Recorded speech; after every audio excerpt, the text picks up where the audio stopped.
They ran outside, and sure enough, they stopped just a few feet from the cabins when they saw a huge, blinding body of bronze flying over the camp. Everyone stopped what they were doing and froze. Leo was sitting on top, cheering like a lunatic. "It's beautiful," Piper muttered. The other kids stared at her like she was insane. The dragon puffed out a small cloud of smoke. "Man your ground!" Clarice shouted.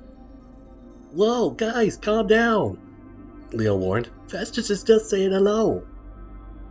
"Are you crazy? That thing is dangerous!" Clarice shouted. "Leo, what have you done?" Nissa asked. "Found a ride," Leo said. "You said I could go on the quest if I got a ride. Well, I got you a Class A metallic flying bad boy. Festus can take us anywhere." "It has wings," Nissa said in shock. "It never had wings. Where did you find them?" Leo hesitated. "Oh, I just found them laying around, in the woods, Seems like Festus was just cranky not having them, so problem solved now." "But how did you survive the fire breath?" Nissa asked. "On click," Leo said, "and lucky. Now am I on this quest or what?" Piper could tell he was hiding something. "You named him Festus?" Jason asked. "You know that means happy in Latin, right? You want us to go save the world on Happy the Dragon?" The dragon puffed out some more smoke. "That's a yes, bro," Leo said. "Now, I really suggest we get going, guys. I already picked up some supplies in, the woods, and all these people with weapons are making Festus nervous." Jason frowned. "But we haven't planned anything. We can't just go," Annabeth said. "Jason, you've only got 3 days until the solstice now, and this is certainly a good omen." She was the only one who didn't look nervous at all. In fact, she acted as if this reminded her of better, more nostalgic times. Jason nodded. Then he smiled at Piper and asked, "You ready, partner?" "You bet," she said. Riding the dragon was probably the most amazing experience of Piper's entire life. Up high, the air was freezing cold, but the dragon's hide generated so much heat, it was like they were flying a protective bubble. Talk about seat warmers. And the grooves on the dragon's back were designed like high-tech saddles, so they weren't uncomfortable at all. Leo sat in front, Piper sat in the middle, and Jason sat in the back. Piper was very aware of Jason right behind her. She wished he would hold on to her, maybe put his arms around her, but sadly, he didn't. Leo used the reins to steer the dragon into the sky, as if he'd been doing it his whole life. "Is this cool or what?" he asked excitedly. "What if we get spotted?" Piper asked. "The mist," Jason said, "keeps mortals from seeing magic things. If they spot us, they'll probably mistake us for a small plane or something." Piper glanced over her shoulder. "You sure about that?" "No," he admitted. Then Piper saw him clutching a photo in his hand, a picture of a girl with dark hair. Jason put the photo in his pocket once he noticed her looking and said, "We're making good time. We'll probably get there by tonight." Piper felt too afraid to ask who the girl was, and if Jason didn't volunteer the information, that wasn't a good sign. Had he remembered something about his life before? Was that a photo of his real girlfriend? "Stop it," she thought to herself. "You'll just torture yourself." She asked a safer question. "Do we even know where we're supposed to go?" "Quebec," Jason said. "Annabeth said that that's where we could find the god of the North Winds." As they kept flying, Jason laid out the game plan. First, they had to find some guy named Boreas and grill him for information. Second, they had to find those storm spirits that attacked them on the Grand Canyon. Third, they had to find out who the storm spirits worked for so they can find Hera and free her. "So you want to find Dylan, the nasty store dude who threw me out the skywalk and did who knows what to Coach Hedge on purpose?"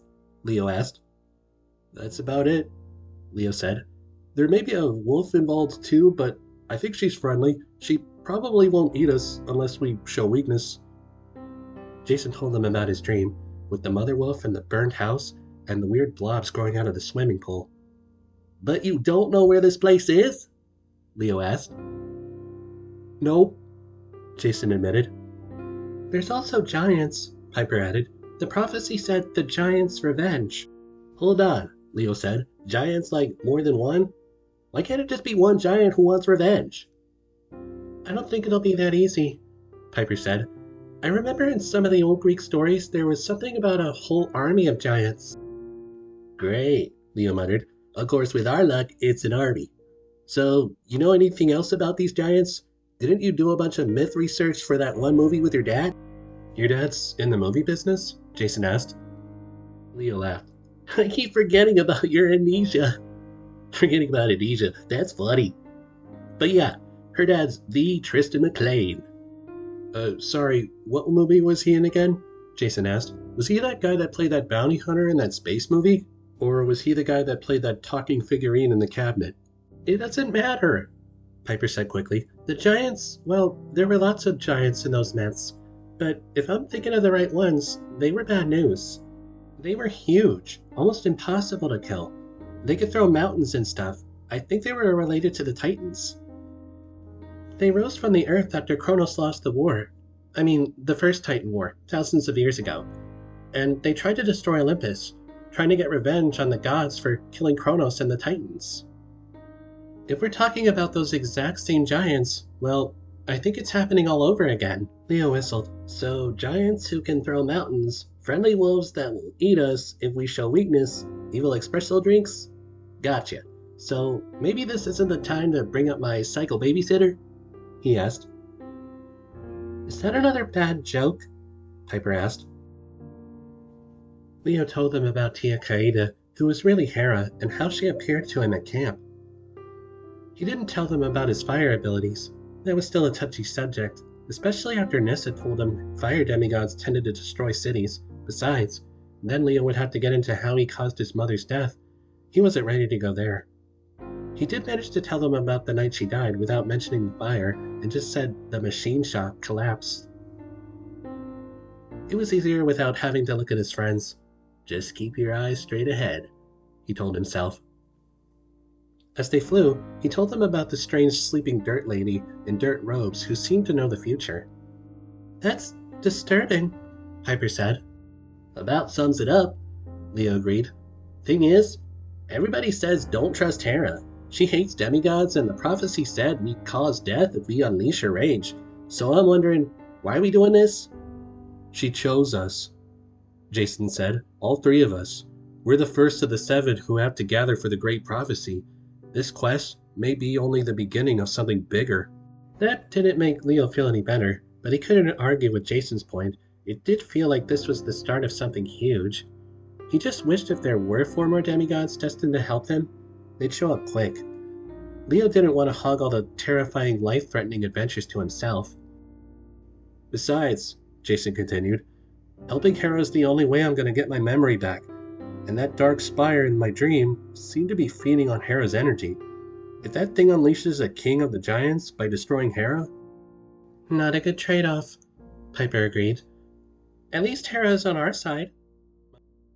Losing her would throw the gods into chaos. She's the main one who keeps peace and balance in the family, and a war with the giants could be even more destructive than the Titan War. Chiron also talked about forces stirring on the solstice, with it being a good time for dark magic and all, Jason added. Something that could awaken if Hera were sacrificed on that day, and this mistress who's controlling the storm spirits? The one who wants to kill all the demigods. It might be that weird sleeping lady, Leo finished. But who is she? Jason asked. And what does she have to do with the giants? Good questions, but none of them had the answers. As they flew in silence, Leo wondered if he'd done the right thing, sharing so much. He never told anyone about that night at the warehouse. Even if he hadn't given them the full story, it still felt strange, like he'd opened his chest and taken out all the gears that made him who he is. His body was shaking, and not from the cold. He hoped Piper sitting behind him couldn't tell. The forge and dove shall break the cage. Maybe that meant it was up to Piper and him to figure out how to break into the magic rock prison. Assuming they could find it, then they'd unleash Hera's rage, causing a lot of death. Well, that sounds fun, Leo thought. He'd already seen Hera in action. She liked knives, snakes, and putting babies into roaring fires. Yeah, Leo thought, let's definitely unleash her rage. Great idea. As they kept flying, the wind got colder, and below them, the snowy forest seemed to go on forever. Leo didn't know exactly where Quebec was. He just told Festus to take them to the Palace of Boreas, and Festus kept going north. Hopefully the dragon knew the way, and they wouldn't end up at the North Pole. "Over there!" Piper shouted suddenly. "That's it! Quebec City!" It took Leo a minute before he realized they were flying towards a massive, amazing castle. Or at least, Leo assumed it was a castle, with massive red brick walls and a square tower with a peaked green gabled roof. Tell me that's Quebec and not some foreign magic school for wizards," Leo said. "Yep, Quebec City," Piper confirmed. "One of the oldest cities in North America, founded around 1600 or so." "Your dad do a movie on that too?" Leo asked. "I read sometimes," Piper said. "I may be one of Aphrodite's many living mistakes, but I'm not stupid." "Feisty," Leo said. "So any idea what that castle's supposed to be?" "A hotel, I think," Piper answered. "Say what?" Leo laughed. "No way that sweet-looking castle's a hotel." "Guys, heads up," Jason interrupted. "We got company." Leo looked below and saw what he meant. Rising from the top of the tower were two winged figures with nasty-looking swords. Festus didn't like the angel guys. He beat his wings and bared his talons and made a rumbling sound in his throat that Leo recognized. He was getting ready to blow fire. "Steady, boy," Leo muttered. He figured the angels would not take kindly to getting torched. They looked like regular teenagers except for the fact that they had wings, and they both had hair as white as ice. Their blades looked like spiky icicles. Their face looked similar enough that they might have been brothers, but definitely not twins. One was the size of an ox and dressed like a hockey player. The guy clearly had been in too many fights because his face seemed bruised and some of his teeth were missing. The other guy looked like that Steinfeld guy from that old 90s show. He wore what looked like an old white baggy pirate shirt, and his hair was long and feathered into a mullet. "No clearance," the mullet man called. "Excuse me?" Leo said. "You have no flight plan on file, my friends," the mullet man explained. His French accent sounded so strong Leo guessed it was fake. "You are trespassing in restricted airspace." "Destroy them?" the jock asked to no one in particular. The dragon began to steam, ready to defend them. But Leo cried, "Hold on, let's have some manners here, boys. Can I at least find out who has the honor of destroying me, please?" "I am Cal," the jock grunted. He looked very proud of himself, like he'd taken a long time to memorize that sentence. "That is short for Calais," the mullet man said. "Sadly, my brother cannot say words with more than 2 syllables." "Pizza, hockey," Cal offered. "Which includes his own name," the mullet man finished, "and I am his brother, Ziethles." "And the lady," he said, smiling at Piper, "well, she can call me anything she likes." "Perhaps you would like to have dinner with the famous demigod before we destroy you?" Piper made a sound like gagging on a cough drop. "That's truly a horrifying offer." "It is no problem," Ziethles said. "We the Boreads are very romantic people." Jason cut in. "Boreads? You mean like the sons of Boreas?" "So you've heard of us." Ziethles looked pleased. "We are our father's gatekeepers, so you understand we cannot have unauthorized people flying in this airspace on silly dragons, scaring the silly motels." He gestured down below, and they saw that the mortals were already starting to take notice. Several were staring up, not with alarm, but more with confusion, like the dragon was a traffic helicopter flying too low. "Which is why, unless this is an emergency," Ziethles said, "we will have to destroy you painfully." "Wait!" Piper begged. "This is an emergency. We have to see Boreas. It's totally urgent. Please. Also, our dragon is malfunctioning. It could crash any minute." Festus coughed out some clouds of black smoke. Hopefully it was enough to convince the Boreads. "Well, you are very pretty. You are right. A malfunctioning dragon. This could be very messy," Ziethles said. "I shall arrange an audience with my father for you. Zethys decided. Follow me this way, silly dragon peoples. Festus followed them around the castle until they stopped in front of the back of the slanted roof. Part of the roof slid open, revealing an entrance easily wide enough for Festus to slip through.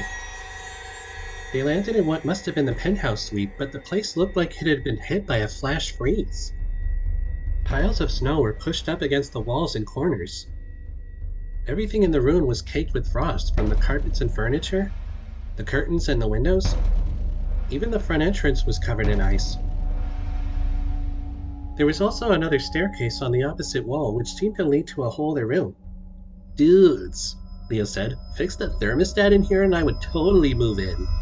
Not me, Jason said, looking uneasily at the staircase. Something feels wrong. Something up there. Festus shuddered for a second, as if something made him nervous. Oh, no, Zethys said. The dragon must be deactivated. We cannot have fire in here. The heat ruins my hair. Festus made a little shrieking sound. Maybe he felt a little offended. It's all cool, dudes, Leo said. Here, check this out. He pulled a switch underneath the dragon's leg, and then, click, Festus folded up like origami. He kept folding and getting smaller, until he was the size of a metal suitcase.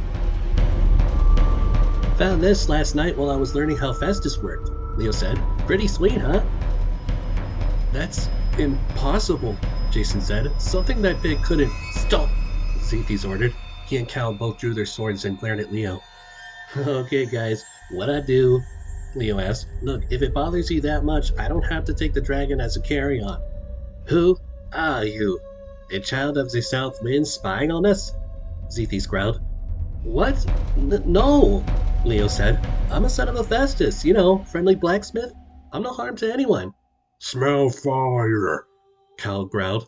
Fire bad. Leo's heart raised. Oh, yeah, well, my clothes are kinda singed and I've been working all night with oil and... No, Zethys said. We can smell fire, demigod. We assume it was from the creaky dragon, but now the dragon is a suitcase, and I still smell fire. On you. Hey, listen! Piper shouted. I don't know what you have against the Festus kids, but Leo is a good person, okay? He would never hurt anybody. He's just here to help us. The girl is pretty, Zethys admitted. And of course she cannot help being attracted by my amazingness. Destroy him now? Cal asked his brother. Sadly, I think not, Zethys said. Yes, Jason said. He's no threat. Piper here is a daughter of Aphrodite. I'm a son of Zeus. My name is Jason, and we're here on a peaceful What? What did you say? Zethys demanded. Can't be Jason, Cal said. Looks different. No, I think not, Zethys said. Our Jason was more stylish. Not as much as me, but stylish. Besides, our Jason died a mortal death millennia ago. Very sad, very embarrassing, and he was no son of Zeus.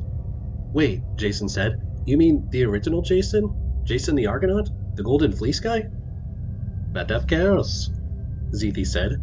Most people do forget this, but we were his crewmates aboard his ship, the Argo. In the old times, when we were mortal demigods, then we accepted immortality to serve our father, so I could look this good for all eternity, and me silly little brother could enjoy pizza and hockey. Pizza, hockey, Cal agreed. But if it is true what you say, Zethys continued, if you are a son of Zeus, you may be the one we've been waiting for. Waiting for? Leo asked. You mean like in a good way, right? Like you'll shower him with fabulous prizes and not like he's a threat, right? A girl's voice from above them said, That all depends on my father's will. Leo looked up the staircase and his heart nearly stopped. At the top stood a girl in a white silk dress. Her skin was unnaturally pale, her silky hair was black and her eyes were coffee brown. She focused on Leo with no expression, no smile, no friendliness. But it didn't matter. Leo was in love. She must have been the most dazzling girl he'd ever seen in his whole life. Then she looked at Jason and Piper and seemed to understand the situation. Zethys, bring our guests upstairs, the girl said. Father will want to see the one called Jason and the girl. And Cal, make sure Leo Valdez waits here and behaves himself. Why can't I come? Leo asked. He probably sounded like a whiny kindergartner, but he couldn't help it. You cannot be in the presence of my father, the girl said. Fire and ice would not be wise. Hey, Leo's part of our class too, Jason insisted. We're going together or not at all. The girl raised an eyebrow, like she wasn't used to people refusing her orders. He will not be harmed, Jason Grace, she said, unless any of you make trouble. Now come. King Boreas is waiting. They didn't want to leave Leo, but he was starting to think that staying behind might have been the least dangerous option in this place. As they walked down the hall, Jason was very aware of Zeke's blade pointing right behind him. Jason figured one hit from that thing would probably turn him into a popsicle. Then there was the Ice Princess. Every once in a while she'd turn and give him a smile, but there was no warmth in her expression. If these were Boreas' kids, Jason wasn't sure he wanted to meet Big Daddy. Annabeth told him Boreas was the friendliest of the wind gods. Apparently that meant he didn't kill heroes quite as fast as others. Jason did worry that he led his friends into a trap. If things went bad, he wasn't sure he could get them out alive. At the end of the hall, they found themselves in front of a set of big double doors. The princess turned with her brown eyes glittering at Jason, like he was a Christmas present she couldn't wait to open. Now remember, she said, once inside, be on your best behavior. My father can be a little chilly. I will translate for you and try to encourage him to hear you out. I do hope he spares you. We could have so much fun together. Jason guessed this girl's definition of fun was not the same as his. Okay, he managed. But really we're just here for a little talk. We'll be leaving right afterward. The girl smiled. I love heroes, so blissfully ignorant. Well, how about you enlighten us? Piper insisted. You say you're going to translate for us, and we don't even know who you are. The girl sniffed with distaste, but she said, I am Keone, daughter of Boreas, goddess of snow. And I am not really surprised you would not recognize me, demigods. I'll admit, our family was never all that famous, even amongst the ancient Greeks, considering their island homes were so far away from our northern territories. Now come along. King Boreas is waiting. The doors blew open, and a big chill spilled out of the room. If the entry hall had been cold, the throne room was like a meat locker. All around the room stood life-size ice sculptures, warriors all frozen in various attack positions. At least they thought they were sculptures. Jason tried to get a closer look at one and touch it to see if it was real, but then... From the opposite end of the room, a man's voice rang out, in a language that sounded French. The mist parted to reveal a man on a nice throne. He was sturdily built, and dressed in a stylish white suit that seemed to be woven from snow and had wings just like Zethe's. His long hair and shaggy beard were encrusted with icicles, so Jason couldn't tell if his hair was white or just covered with frost. His eyebrows made him look angry, but his eyes twinkled as if he might have a sense of humor deep down, unlike his daughter. Jason sure hoped so. Keone turned around and said, May I introduce my father? Boreas, king of the North Winds. Bonjour, demi-dukes. Bienvenue dans mon penthouse privé, the king said. Keone was about to translate, but Piper stepped forward and curtsied. Your Majesty, she said, I am Piper McLean, daughter of Aphrodite, and this is Jason, son of Zeus. The king smiled and clapped like he was impressed. Piper, you speak French? Jason asked. Piper frowned. No, why? You just spoke French. What? No, I didn't, she said. I never even studied French, not even once. The king smiled and said something else. Piper nodded. Yes, Your Majesty. Then the king swept his hand towards his daughter as if to shoo her away. Then Piper said, The king says since I'm a daughter of Aphrodite, it's only natural I can speak French, which is the language of love. I had no idea. He also says Keone won't have to translate now. The king sized up Jason, and Jason decided it would be a good idea to bow. Nice to meet you, Your Majesty, he said. And thank you for hearing us out and not killing us. And, if I may ask, why does a Greek deity speak French? Piper had another language exchange with the king. He says he speaks the language of his host country, Piper explained.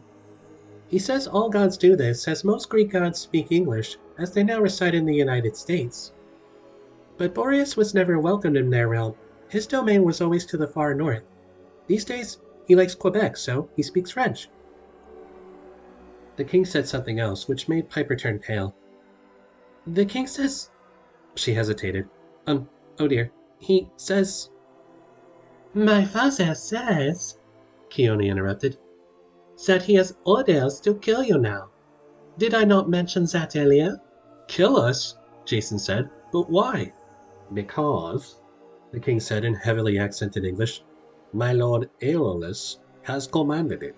I shall make this easier for you and speak your language, Boreas said. I haven't had a conversation in English in forever. I do have a fondness for the children of Aphrodite. As for you, Jason Grace, my master Aeolus would not expect me to kill a son of Zeus without hearing you out first. Jason's gold coin seemed to grow heavy in his pocket. If he were forced to fight, he didn't like his chances. 2 seconds at least to summon his blade. Then he'd be facing a god, 2 of his children, and possibly an army of freeze-dried warriors. Aeolus is the master of the winds, right? Jason asked. Why would he want us dead? You are demigods, Boreas said, as if this explained everything. Aeolus's job is to contain the winds, and demigods have always caused him many headaches. They ask him for favors, they unleash his winds and cause chaos, but their final insult was the battle with Typhoon, last summer. Boreas waved his hand, and a sheet of ice like a flat-screen TV appeared in the air. Images of a battle flickered across the surface. A giant wrapped in storm clouds marched across the river toward the Manhattan skyline. Tiny glowing figures, the gods, swarmed around him like angry wasps, pounding the monster with lightning and fire. Finally, the river erupted in a massive whirlpool, and the smoky form sank beneath the waves. The storm giant Typhoon, Boreas explained. The first time the gods defeated him, eons ago, he did not die quietly. His death released an army's worth of storm spirits, wild winds that answered to no one. It was Aeolus's job to track them all down and imprison them in his fortress. The other gods did not help. They did not even apologize for the inconvenience. It took centuries to track down all the storm spirits, and naturally, this irritated him. Then, last summer, Typhon was defeated, again, and his death released another wave. Which made Aeolus even angrier, Jason guessed. Oui, Boreas agreed. But your majesty, Piper said, the gods had no choice but to battle Typhon. He was going to destroy Olympus. Why punish the demigods for that? The king shrugged. Aeolus cannot take out his anger on the Olympians, because they are his superiors and very powerful, so he gets even with the demigods who help them. He issued orders to us that any demigod who comes to us for aid are no longer to be tolerated. We are to crush your little mortal faces. It was an uncomfortable silence. That sounds extreme, Jason ventured. But you're not going to crush our faces right away, right? You're going to want to hear us out. Because when you hear about our quest... Yes, the king agreed. You see, Aeolus also said that the son of Zeus might seek my aid, and if this happened, I should listen to you before destroying you. As you might, how did he put it? Make our allies very interesting, and I am obligated to listen. However, after that, I am free to pass judgment as I see fit. But I will listen first, since Keone wishes this also. Then maybe, just maybe, we will not kill you. Jason felt like he could almost breathe again. Thanks? Do not thank me, Boreas warned. There are many ways you can make our lives very interesting. Sometimes we keep demigods for our own amusement, as you may have already noticed. He gestured around the room to the various ice statues. Piper made a strangling noise. You mean they're all demigods? Frozen demigods? Are they even alive? An interesting question, Boreas said, as if it never occurred to him before. They do not move unless they are obeying my orders. The rest of the time they are merely frozen. Unless they were to melt, I suppose it would be very messy.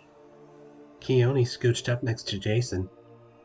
My father gives me such lovely presents, she murmured in his ear. Join our court, and perhaps I'll let your friends go.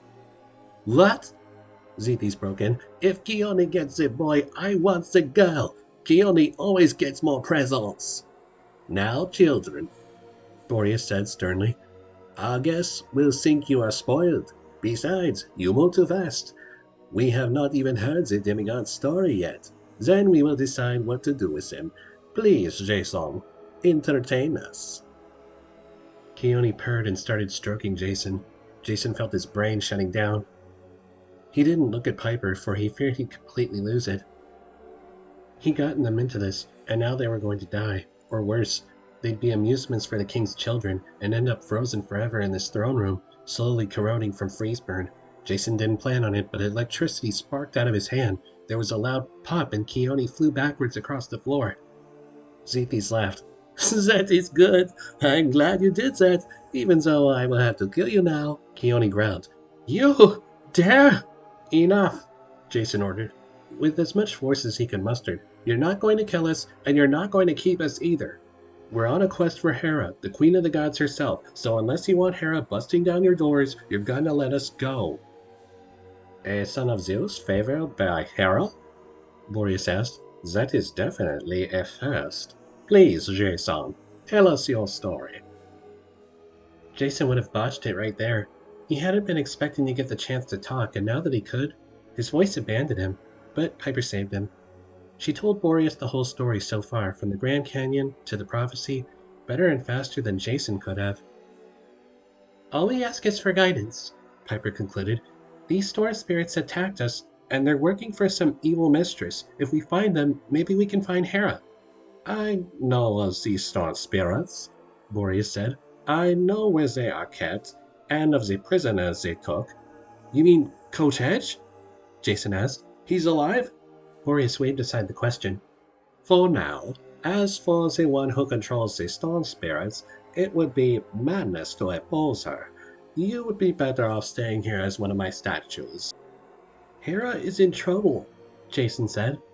In 3 days, she's gonna be, consumed, destroyed, something, and a giant is going to rise. Yes, Boreas agreed. Was it Jason's imagination, or did he shoot Keone an angry look? Many horrible things are awakening. Even my children do not tell me all the news they should. The great stirring of monsters that began with Kronos, your father Zeus foolishly believed it would end when the Titans were defeated. But I fear it is just as it was before. So now the final battle is yet to come, and the one who will wake is more terrible than any Titan.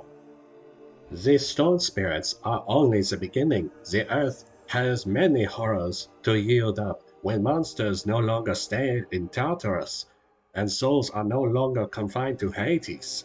Olympus has good reason to fear. Jason wasn't sure what all that meant, but he didn't like the way Keone was smiling, like this was her definition of fun. So then, will you help us? Jason asked the king. I did not say that, Boreas said. Oh, please, your majesty, Piper said. If you tell us where the storm spirits are, we can capture them for you and bring them to Aeolus. You'll look good in front of your boss. Aeolus might pardon us and the other demigods. We can even rescue Coach Hedge. Everyone wins. She is pretty, Zetes mumbled. She is right, father. Do not listen to her, Keone said. She's a child of Aphrodite. She dares try to speak a god. Freeze her now. Boreas considered this. Jason pulled out his coin, preparing to fight. The movement caught Boreas' eye, and he asked, What is that on your forearm, demigod? Jason hadn't realized his coat sleeve had gotten pushed up, revealing the edge of his tattoo. Reluctantly, he showed them his marks. Boreas' eyes widened. Keone actually hissed and stepped away. Then, Boreas did something unexpected. He laughed so loudly he must have shook the whole room. and the god's form began to flicker. His beard disappeared. He grew taller and thinner. His clothes changed into a toga. His hair became whiter. "It's Aquilon," Jason said, though where he got the god's Roman name from, he had no idea. "So you recognize me in this one, yes?" the god said. "And yet you said you came from Camp Half-Blood, no?" Jason hesitated. Yes, your majesty." "And Hera sent you there?" The winter god's eyes were full of joy. "Oh, now I understand. Oh, she plays a very dangerous game, she does. No wonder Olympus is closed. They must be trembling at the gamble she has taken." Jason?" Piper asked nervously. "Why did Boreas suddenly become a completely different person?" "It's his Roman form," Jason said, "but how I have no idea." The god laughed. "No, I'm sure you don't. This should be very interesting to watch." "Does that mean you'll let us go?" Piper asked. "Oh, my dear," Aquilon said, "it no longer matters. If Hera's plan fails, which I think it will, you will tear each other apart, and Aeolus will never have to worry about demigods again." Jason felt as if Keone's cold fingers were on his neck again, but it wasn't her. It was just the feeling that Boreas was right. That sense of wrongness, which had bothered Jason since he got to Camp Half-Blood, and Chiron's comment about his arrival being disastrous, Boreas knew what they meant. "I don't suppose you could explain?" Jason asked. "Oh, perish the thought. It is not for me to interfere in Hera's plan. It's no wonder she took your memory." Aquilon chuckled. "You know, I do have a reputation as a helpful wind god, unlike my brethren. I've been known to even fall in love with mortals. Why, my son Zetes started out as a demigod. But it is rare that I play an important role in the affair of the Olympians. I sit here in my palace at the edge of civilization and so rarely have amusements. Why, you might have noticed the South Wind gets a spring break in Cancun. What do I get? A winter festival with naked homeless people rolling around in the snow." "I like the winter festivals," Zetes muttered. "My point," Aquilon snapped, "is that now I have a chance to be the center. Oh yes, I will let you go on your quest. You will find your storm spirits in the windy city of Chicago. If you can capture the winds, you may be able to gain safe entrance to the court of Aeolus. If by some miracle you succeed, be sure to tell him you captured the winds on my orders." "Okay, sure," Jason said. "So Chicago's where we'll find this lady who's controlling the winds. She's the one who trapped Hera?" "Ah, but those are two questions, son of Jupiter," the king said. Jupiter. Jason noticed before he called him a son of Zeus. "But yes," Aquilon continued, "you will find her in Chicago. But she is only a servant who is likely to destroy you. If you succeed against her and take the winds, then you may go to Aeolus. Only he has the knowledge of all the winds on the earth. All secrets come to his fortress eventually. If anyone can tell you where Hera is imprisoned, it is Aeolus. As for who you will meet when you finally find Hera's cage, truly, if I told you who it was, you would beg me to freeze you." "Father," Keone protested, "you cannot simply let them—" "I can do what I like," he said, his voice hardening. "I am still master here, am I not?" The way Aquilon glared at his daughter, it was obvious. They had some ongoing argument.